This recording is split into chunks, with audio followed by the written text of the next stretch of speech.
welcome to Smashterpieces, a casual walk through the history of the Super Smash Bros. Ultimate roster. My name is Joe. And I am the Puzzle Master.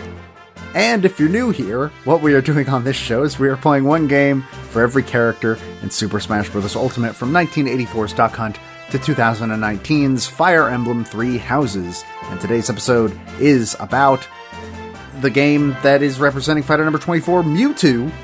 It is the 2000 Nintendo 64 game, Pokémon Puzzle League. So, Puzzle Master, please tell us about Pokémon Puzzle League. Oh, this game's great. So it is a version of Panel de Pon, which I believe we talked about that on the pre-show, right? I think so. Basically, it is Panel de Pon, which when it came to America was reskinned into Tetris Attack, and then they reskinned it into a couple other things, including this game, Pokémon Puzzle League, which only came out here. It did not come out in America, or in Japan. And good luck playing this game if you don't already own it, because it was not released on Virtual Console. Well, no, it was released on Virtual Console, but not on Wii U, only on Wii, and that's gone now. Yep. That's where I first played it, actually. I had bought it a long time ago on a Wii that I don't have anymore. I do believe that there is some version of Panel de Pon on the Nintendo Switch Online, though. It won't be Pokemon Puzzle League, but it will be Panel de Pon. It is literally just the first game, Panel de Pon, the one that we reskinned into Tetris Attack when it came out in America. So you will not be able to play Panel de Pon with a Pokemon skin, but you can play Panel de Pon. But you've also been experiencing Panel de Pon adjacent things since, like, Melee, because Lipstick has been an item in Smash since Melee. That is from Panel de Pon. That is the wand of the main character. What's her name? I forget. Lip. Duh, it's in the name of the thing. Yeah. That is the wand of the main character, Lip. She's a magical girl. And yeah, that's a thing that's been in Smash not since day one, but essentially from like day two. And one of Kirby's down B transformations is into a garbage block from Panel de Pon. I've never put two and two together. It totally is, isn't it? Yes. Oh, that's really cool. I've never thought about that. Neat. So, why don't you, since you put 500 hours into the game over the course of a month, why don't you explain to the children what the game is? So, Panel de Pon is an action puzzle game, as they are called, where it's sort of a reverse Tetris in a way where the blocks are rising from the bottom instead of coming down from the top, but they are effectively all there as they're coming up. And rather than placing them in particular spots, you're swapping two blocks with each other to move them around, and you can swap a block with the empty space next to it. And gravity is real. So if you move a block over, then it will fall down. That's a lesson for life too, children. Yes.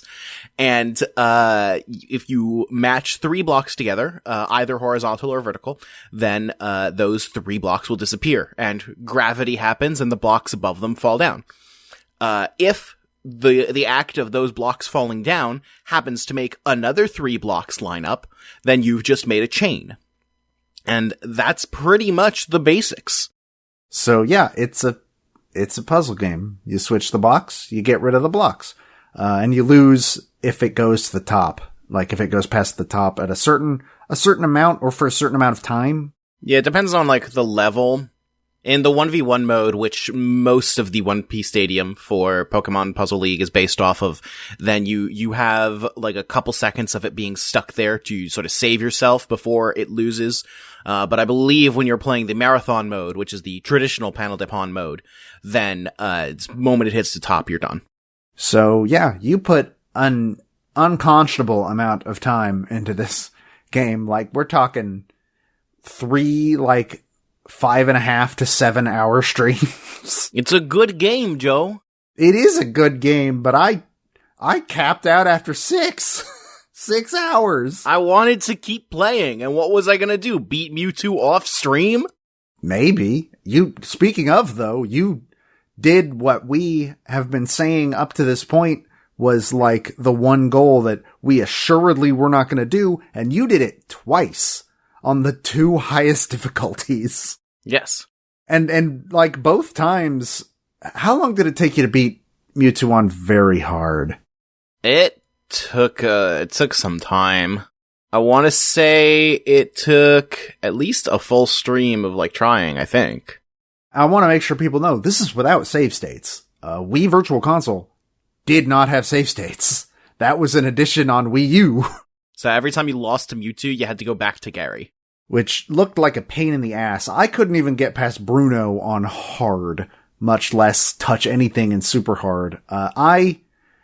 So my thing with these games is I don't have the brain power to like plan chains ahead and figure out how to do those. Any chain that I did at any point during any of the streams, be it my 2 streams or the Versus stream, they were all accidental. Every single one. I don't know what I'm doing. I'm bumblefucking around and suddenly I have dropped 7 garbage blocks on Matt. That is how this game goes for me.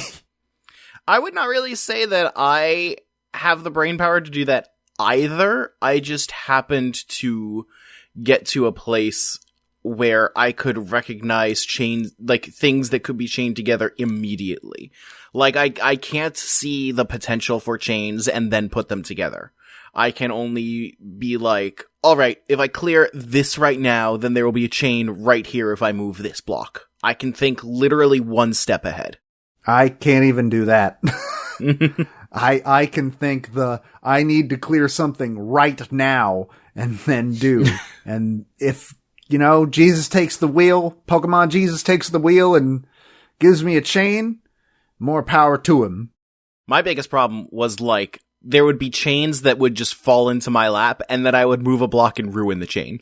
Yeah, I did have that. I did like do a thing and then realize, shit, that could have been a 4 or shit, that could have been a chain.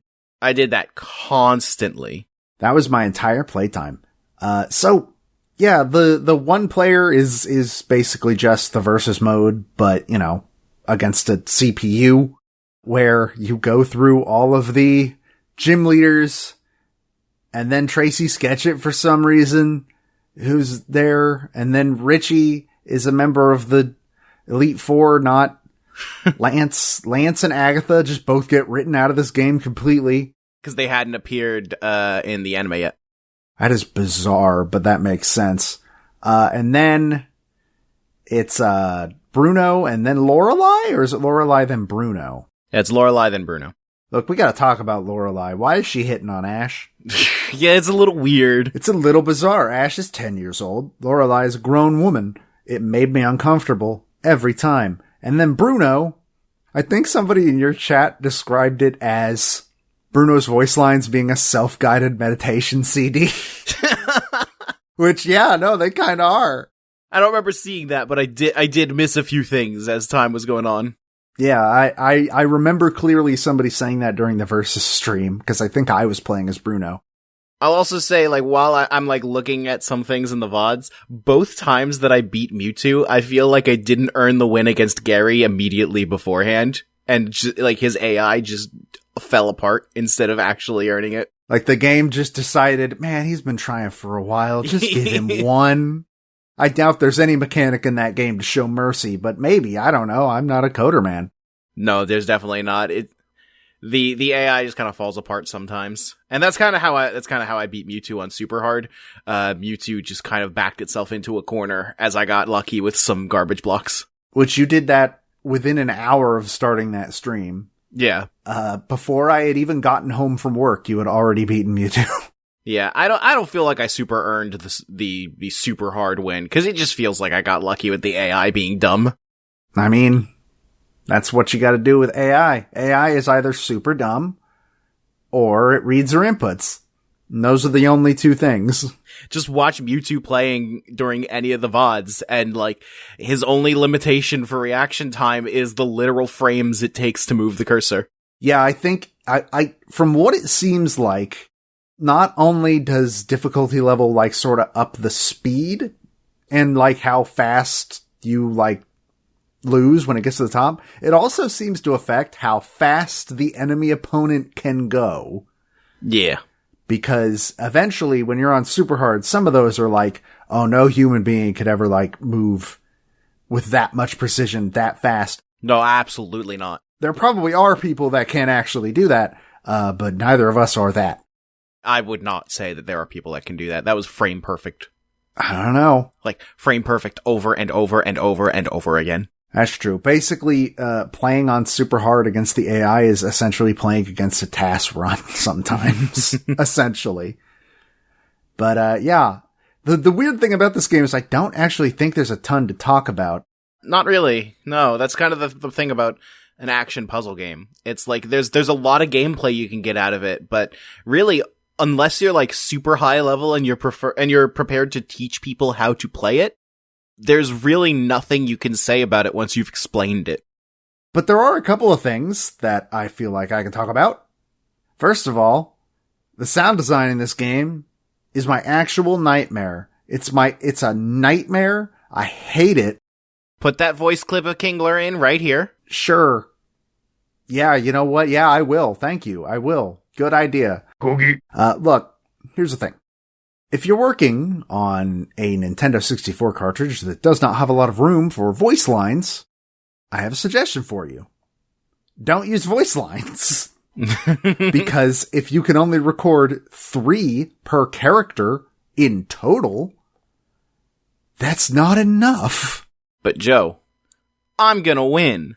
I'm gonna be real. The first stream I did, I walked away from that stream with a headache because of the sound design in this game.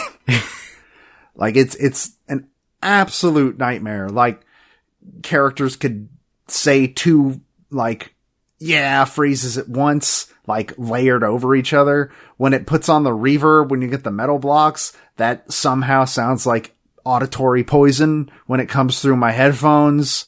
Well, you saw also for Pokemon Puzzle Challenge when I played that, the sound design for that is somehow worse. Yeah. Yeah, it sure is. You want to talk about that real quick? Because you did do a quick detour into basically, essentially the Game Boy port, sorta, kinda, of this game. Kinda. It's Pokemon Puzzle League, but it was based on the games instead of being based on the anime, essentially. Yeah, and it was also more specifically based on Johto. Because Pokemon Puzzle Challenge has you going through Johto and fighting the gym leaders in Elite Four there. It kind of has the same setup as Puzzle League, where you are doing a 1v1 and there's garbage blocks going back and forth. But because the Game Boy screen is not able to display 2 characters at once like that, instead, the AI character is just periodically sending garbage blocks your way, and anytime you get combos and chains that would send a garbage block in an actual versus match, instead it just attacks the opponent's health bar. Yeah, it looked neat. It also, like, the other problem with the size of the Game Boy screen is that, like, got a lot less space to work with. Yeah, it's just, it's more cramped everywhere. You don't really have as much, like, resources to set up chains and stuff like that. I think it was a really interesting thing for you to have done on that stream. I think that was a neat place to go. I was not actually aware that Pokemon Puzzle Challenge existed until then. Oh, I owned that game back in the day. I had it on a real cartridge. And I did complete 2 full playthroughs. I did one on hard and one on super hard, and then we unlocked Intense, where Intense is the one where the game goes, yeah, we know what we're about to make you do, so you have infinite continues, and you're still not gonna win. Yeah, that's the most, like, yeah, bitch, we're so sure you can't get through this mode, we got rid of lives. Yeah, no, that was a very powerful moment. Like, that's a power move if I've ever heard of one. But, like, so here's the thing, speaking of difficulties, why are the difficulties unlocked through a code in both games? So from what I remember being told, is that those are the exact classic codes that you use to unlock them in the Super Nintendo version of Panel de Pon that became Tetris Attack. And of course, the Super Nintendo did not have the memory to be able to remember that you unlocked those modes. That's the end of the story. Obviously, we don't have save files on the N64, right? Yeah, definitely not. Definitely not on the cartridge. Yeah, no, absolutely not. There definitely wasn't a memory card add-on to the N64. 100%. And we also do have a save file for checkpoints for the One Piece Stadium mode. Yeah, and it remembers that you unlocked the difficulties after you do it. Yep. So why doesn't it just automatically... I get that maybe it's like a neat little reference to the game that it came from. But fuck you. No, just unlock both of them do it. It's just dumb. It is dumb, I agree. It shouldn't be done that way. Like, I had to figure out, like, what buttons the Virtual Console mapped everything to. Yeah, which, again, on Wii, I don't think it, like, Wii U has, like, a thing where you can go look at it and be like, this is where the buttons are mapped, and you can even remap them. I don't think Wii Virtual Console has that. It did not, and it was different between different games. Of course it was. So, yeah, that was a weird thing. I genuinely, like, alright, maybe it's a, like, nice, cool reference to the original game, but, like, hey, if your reference to the original game makes it actually harder to do the thing, like, is like, blatantly against some kind of quality of life improvement, then it's a bad Easter egg. Yeah. I don't think that they should have done that. But it's also like, it's whatever, you do it once and it's over. But you know what else is weird and dumb about this game, though in a good way this time? A lot of things could be. The weird 3D level. Oh, man. Where it's a cylinder. Is that so good if it lags? Although, to be fair, it could just be the Virtual Console version, but, like, wow, it was not keeping up. Only in 2-player. Oh, no, in single player, it couldn't keep up either. I don't remember having a problem with it. Maybe I'm just misremembering. I definitely saw it happening when you were streaming. So, I can confirm it was happening with you, too. Because that's what half of the spa, which is essentially the closest this game has to, like, a single-player campaign. There's the marathon mode, but that's marathon, so. Yeah. And there's also the One Piece Stadium, but, like, that's kind of just... It's just versus, but, like, the spa is, hey, Team Rocket's trying to steal everybody's Pokemon, you have to beat them. And I actually think I liked the spa a little better than doing the head-to-heads. Because the challenge was like, yeah, it's going up at a certain speed, and you have to get rid of all the blocks above this line. Yeah, and that mode worked off of classic Panel de Pon rules, where getting combos and chains, they gave you stops, which stopped the blocks from moving up for a set amount of time. Yeah. And like the more impressive your chain, the longer it would stay frozen. Yeah, and I liked that. I didn't beat it like you did, because I made it to Giovanni and just couldn't do it. But you did make it to Giovanni. I did make it to Giovanni, though. I also didn't beat Butch and Cassidy, but apparently there's like a cutscene that plays when you beat Butch and Cassidy. Not a lot of people beat Butch and Cassidy. Yeah, they kind of come out of nowhere and they're insanely fucking hard. I think that idea is very neat, and I know the game Tetrisphere was brought up at some point in one of our chats, and I have actually heard of Tetrisphere. I've never played it, but I've heard of it, which is you're playing Tetris on a 3D sphere, and it was a 64 game. And again, I've never played it, but I have heard the name before. Yeah, I've also heard of it. Actually, I'm gonna look up footage to see it. Oh wow, this is like a literal sphere. Oh yeah. Yeah. Oh, I am not sure what I am looking at here. I assumed that it would just be like a cylinder, like the 3D mode in Puzzle League. I'm not sure what I'm looking at even. It's a sphere. It's a weird game. I've never played it. I think I almost bought a cartridge of it at one point, but that's about it. I really don't have anything else to say about this game in general.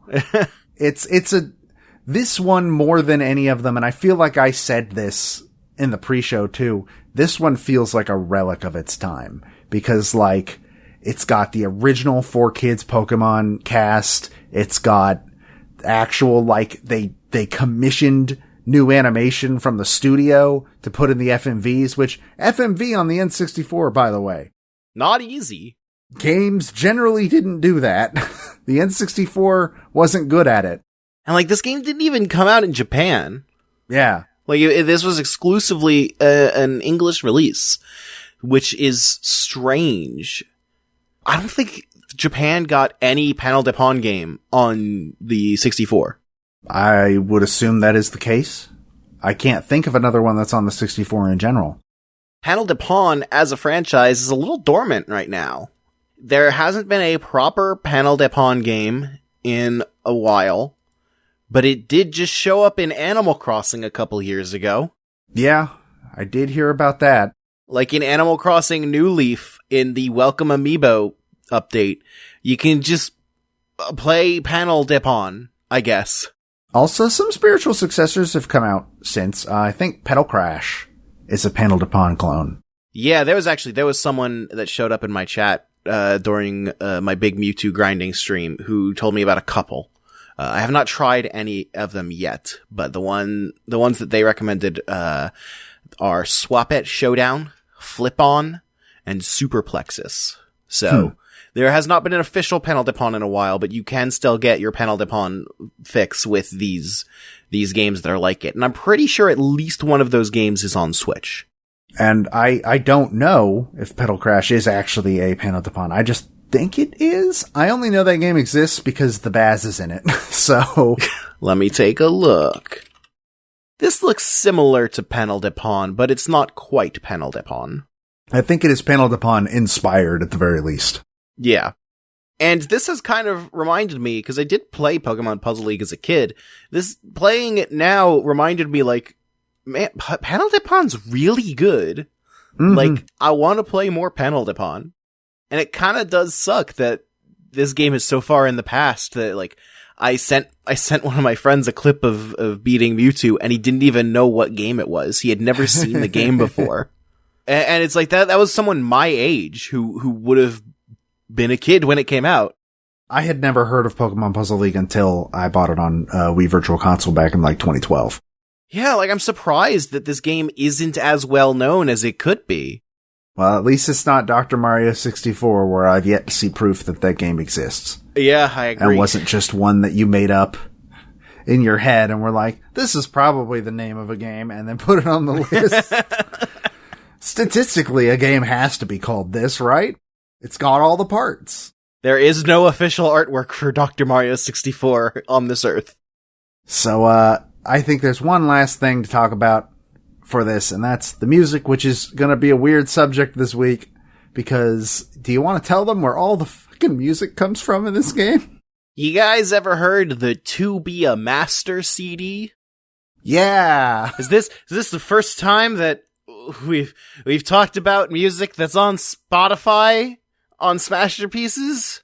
No, Final Fantasy VII's on Spotify. Okay, so this is the second time then. Yeah. I don't think anything else is. These are MIDI synths of songs from the To Be a Master CD. But not exclusively from To Be a Master, I think, but mostly from To Be a Master. And, like, some of them work very well as instrumental songs. Some of them work better as instrumental songs, actually. Yeah. I think my main point to that would be Lorelei's theme.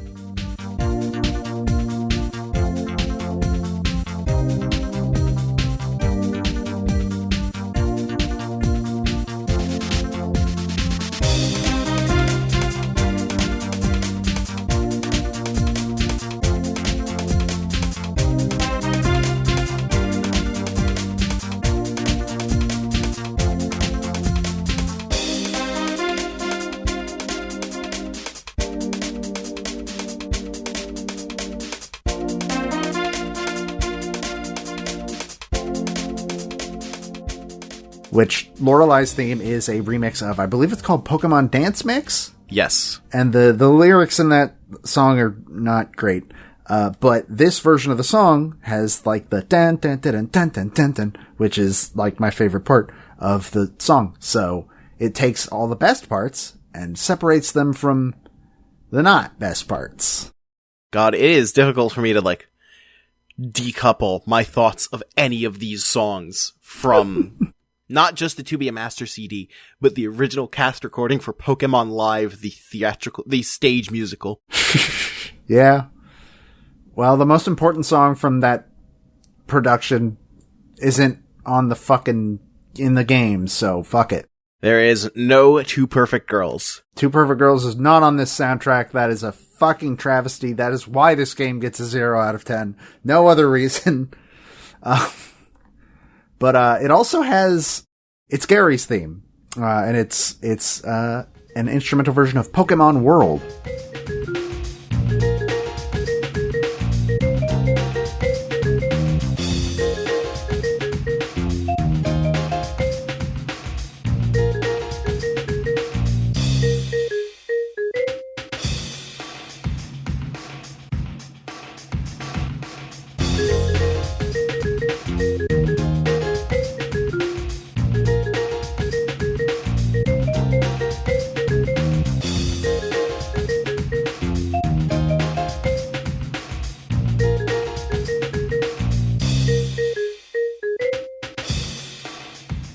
Pokemon World was, of course, the OP of the Pokemon anime in America during the Orange Islands.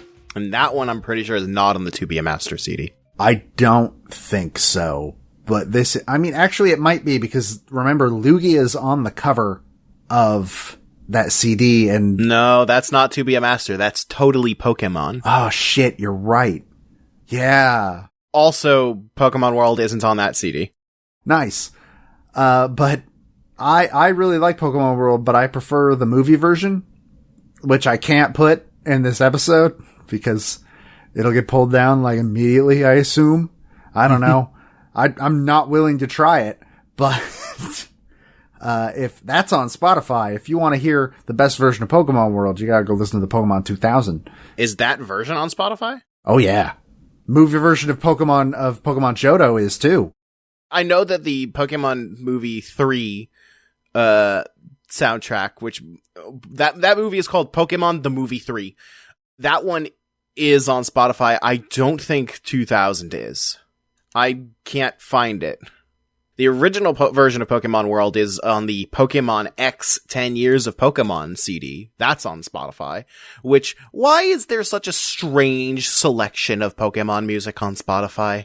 It's all the stuff from the 4Kids era when they probably like signed a shit ton of like, that's when they were really, really pushing Pokemon as like a multimedia thing. And there's the Pokemon movie music collection from 2017. Which, by the way, has the first movie version of the original theme and also doesn't have Pokemon World. That's stupid. I want that version, though. That's the best version of the song! But, yeah, whose is Viridian City? I need to find On the Road to Viridian City, baby. Is it Ash? Ash's is To Be a Master. Brock's is Viridian City. Okay, yeah, Brock's theme.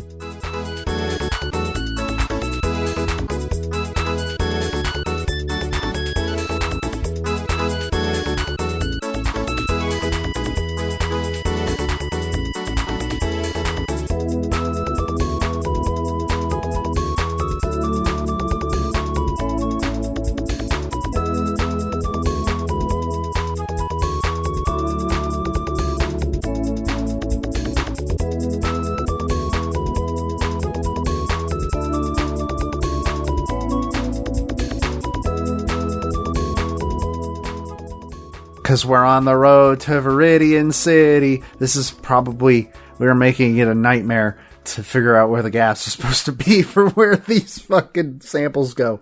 But this soundtrack's really weird to talk about because it's technically all licensed stuff.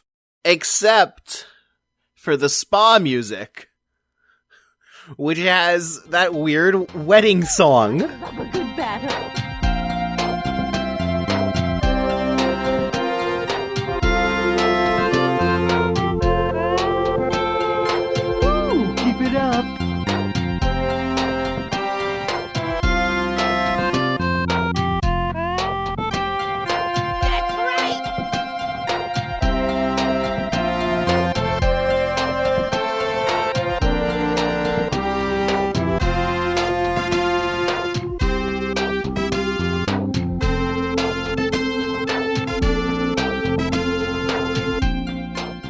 Oh, you know what else? I think I, blew your mind at one point when I like how you just completely sandbagged that mention of the wedding song. Oh, God, yes, I did. I think, if I remember correctly, I, blew your mind. The award music, I asked the chat, does anybody know what this is from? And nobody had the answer. So here's the award music.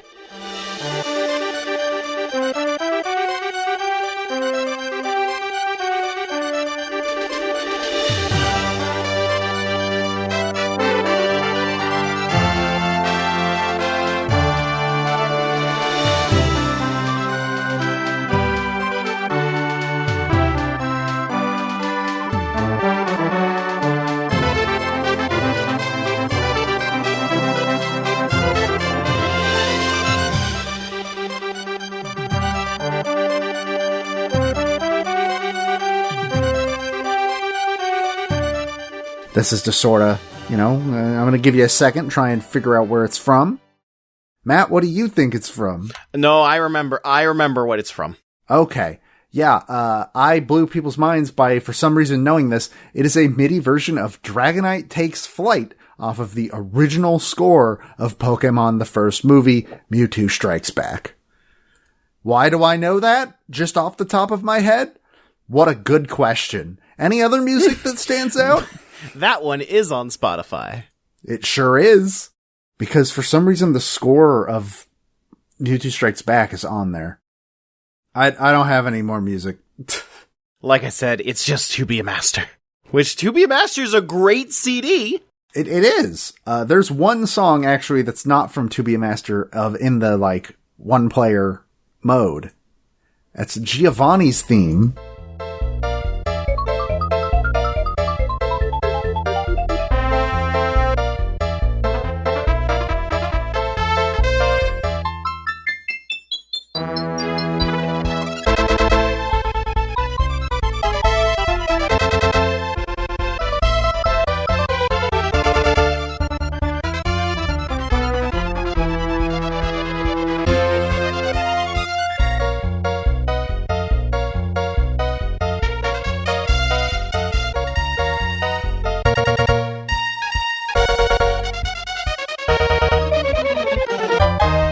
Is this from anything, or is this original? I think this might be from the anime, specifically. It might just be part of the original soundtrack of the anime. Oh, yeah, this is just music, from the anime score.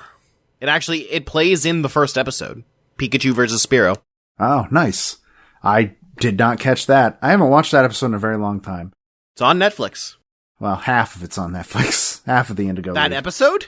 Oh, yeah, that episode. I thought you meant all of the Indigo League. It's half the Indigo League is on Netflix. It stops halfway through. Yeah, the one that is considered in production as the first season. So, yeah. It's an interesting game. Really weird pick. I'm surprised we've been able to fill half an hour talking about it. We filled even more time playing it. Well, you filled even more time playing it. These were some of the most fun streams I've had, though. I think that Versus stream was a lot of fun, and I'm glad that the next two games also have the ability to do Versus streams, if we can get those figured out. So I'm very much looking forward to those, but I don't have anything else to say about Pokemon Puzzle League, personally. No, I don't really either. So I guess it's time to jump into our next game. Pokemon Crystal? I wish. Technically, yes. So, our next game is representing fighter number 19, Pichu. We're finally getting into the thing that Pokemon does. We've played 2 Pokemon games, and neither of them have involved, actual Pokemon battles in any way, shape, or form. Puzzle battles don't count. But we're finally getting there. In the 2000 Nintendo 64 game, Pokémon Stadium 2, which is also another relic of a lost era. This is a game that exists for a problem or for a purpose that does not exist anymore. And that's kind of weird to think about. So for anybody that does not know, Pokémon Stadium 2, the Pokémon Stadium games, there were 2 of them on the N64. The first one had the first 151 Pokémon. Technically there were 3, but Were one there of those 3? was never localized. Wait, what? I didn't know about that, actually. So if you are more familiar with Japanese releases, we are playing Pokémon Stadium 3. Pokémon Stadium 1 was never released in the West and only featured around like 80 Pokémon. I was not aware of that. Interesting. But basically, youngins, there used to be a time, 21 years ago, where if you wanted to see your Pokemon in glorious 3D, you didn't merely have to load up a Pokemon Sword or Shield on your Switch, or a Sun and Moon on your 3DS, or an X and Y on your 3DS, or man, there have been a lot of 3D Pokemon games recently. Sure have. You had to go out and buy a Nintendo 64, a copy of Pokemon Red, Blue, Yellow, Gold, Silver, Crystal, and a copy of Pokemon Stadium 2, and also the transfer pack. PAK. Yeah, and you would put your that transfer pack into the controller, and you would put your Pokemon cartridge in there, and you'd be able to bring your Pokemon in and use them in Pokemon Stadium 2, where you'd get to see them in glorious N64 era 3D as 3D models. And this was legitimately kind of mind-blowing at the time. Like, Pokemon Snap had already done 3D Pokemon, so like that's not something we never saw. But by the way, might I add, the original Pokemon Stadium, there was no actual documentation for how the battle system worked when they were porting it to the N64. So this is actually one of those stories about the late great Satoru Iwata. He had to like manually read the source code for Pokemon himself and recreate it in Stadium. What a legend. So I owned a copy of Pokemon Stadium and Pokemon Stadium 2 as a kid. So here's the thing. We are both doing some form of a crystal run right now. At time of recording, I haven't fucking started. I know you have, but I don't know how far you've gotten. Not very. And we are going to build up a team in Crystal. This will be off stream, obviously. And then we're going to take that team into Pokemon Stadium 2, and we're going to climb Gym Leader Castle, which is exactly what it sounds like. It's a castle, and you fight all the gym leaders. It's right. It's written on the tin, exactly what it is. And it retells the story of Gold and Silver. As Basically. You go through the gyms, you fight Team Rocket, and then you go to Kanto. And our goal is to make it to Red. And I really hope... So I have no frame of reference for how much different this game is when you have a team that's not rental Pokemon. Because I've never done that. I did not have a transfer pack as a child. I never had it. Ever. Well, there is one thing that I know for certain, and it is that the level of the Pokemon that you are fighting are scaled to the highest level Pokemon on your team. Interesting. And I assume EVs and, like, shit are also going to help a lot. EVs were in Gen 2, right? I'm pretty sure. Oh yeah, there were 2 new evolutions.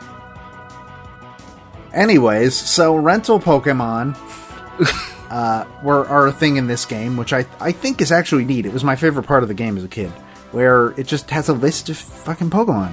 You can just pick, you can make your team whatever the hell you want. It's very interesting to me that you managed to get so much fun out of this game without the transfer pack, because the way that I remember this game is that if you didn't have a transfer pack, the game didn't let you do shit.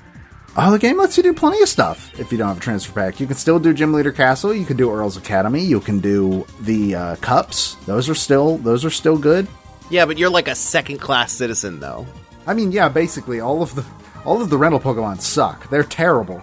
I made it to the Elite Four using only rental Pokemon. I have that cartridge sitting out in my living room right now with that save file. Have you considered it can be done with rental Pokemon? You were just a child and bad at video games? I threw myself at the Elite Four so many fucking times. It probably can be done by somebody far smarter than I am. I know that as a kid I did not make it that far, so I at least was able to make it a little bit farther as an adult. But yeah, I used to play this game all the time as a kid. if we can get a versus thing set up, there are a couple options we have, including the minigames. Because the minigames are, like, way better than they have any right to be on this Pokemon thing. Man, you haven't lived until you've played those minigames with your own Pokemon. Wait, what? That's like I said, man, if you don't have the transfer pack, you're a second-class citizen. And, like, the Pokemon's color palettes are like, slightly different if they have nicknames. I didn't even know you could bring your own Pokemon into those fucking minigames. Yeah! What the fuck? And while we're at it, if you have the transfer pack and you plug it in, there is a Game Boy Tower, which is just an emulator to play Pokemon on your TV. Yeah, and you can also, like, look at your room in 3D. I never got to do either of those things. I didn't have a transfer pack. I think we can milk a month out of this one a lot easier than we could milk a month out of Pokemon Puzzle League. You didn't have a problem with that, obviously, but I did. But there's so much shit that I want to jump into outside of the Gym Leader Castle in this game. I absolutely adore Earl's Academy. It's such a fun way of teaching idiot children how, like, the finer aspects of how the Pokemon battle system works. The Challenge Cup is probably one of my favorite things to attempt in Pokemon Stadium 2. The Challenge Cup is the one where it gives you a team of 6 Pokemon, and then you do a tournament. Yeah, Pokemon Stadium was like a really legit game. It's like you said at the beginning, it's a game that we don't have the need for anymore. And that's kind of sad, because it's a game that I still want. I still want this side game where you take your team from the main games and load them up into all of this cool stuff. Yeah, I wish there was space for, like, another game with, like, I love the Challenge Cup, because it's very much like, and, like, did you ever play Earl's Academy in Stadium 2? I have no memory of it, but I probably did. We've been talking for a long while about this game, by the way. We're gonna have, like, half this episode is not about Puzzle League. Yeah, we should actually cut it after this, but Earl's Academy is essentially, like, you can read up and it'll explain, like, specific things about the battle system in Pokemon, about specific things like held items or one-hit KO moves or stat changes and stuff like that. And then you take a written test on it, because that's the most fun thing you could possibly imagine doing in a video game, is taking a written test about the paragraphs you just read. Yeah, I agree. And then it puts you in a battle scenario where you have 6 Pokemon to pick from, and you have to pick the 3 Pokemon that will give you the advantage to win in that battle using the skills you have recently learned. It's very good. It's very well thought out. Pokemon Stadium 2 is, like, really good. I'm excited to get to it. And we're gonna get to it right now. Well, not right now, but, like, the Thursday after this goes up. Right now. I don't... Immediately. Like, right now. Anyways, if you like what you heard and you haven't subscribed yet, hey, you should subscribe to the podcast. And also, leave a rating or a review on iTunes or Apple Podcasts or whatever the fuck they call it now. Because none of the other podcast distributors have a rating and review system, and I don't understand why they don't. So, yeah, if you could do that, that would be cool. The more ratings and reviews that our shows have on Apple Music, the higher chance that they might throw this podcast in front of the eyes of somebody else who might like it. That's good for us. Otherwise, you can follow me at the Debaga on Twitter. You can follow Matt at Grimace2Menace, and you can follow the show specifically at Smashterpieces. That is on Facebook, that is on YouTube, that is on Twitter. You can also follow our editor, who does heroes work, helping these episodes not take 3 million years to come out, and also making sure they sound damn good when they come out. That's Pete Speak Easy. I actually do another show with Peter. If you like the part of this show where we talk about the soundtrack, even though it was weird this week, Peter and I do a show called Original Sound Chat that is basically that. And next week on Original Sound Chat, Joe's going to be talking about Pokemon Channel. I am not. Do not make promises that I do not have any intention to keep.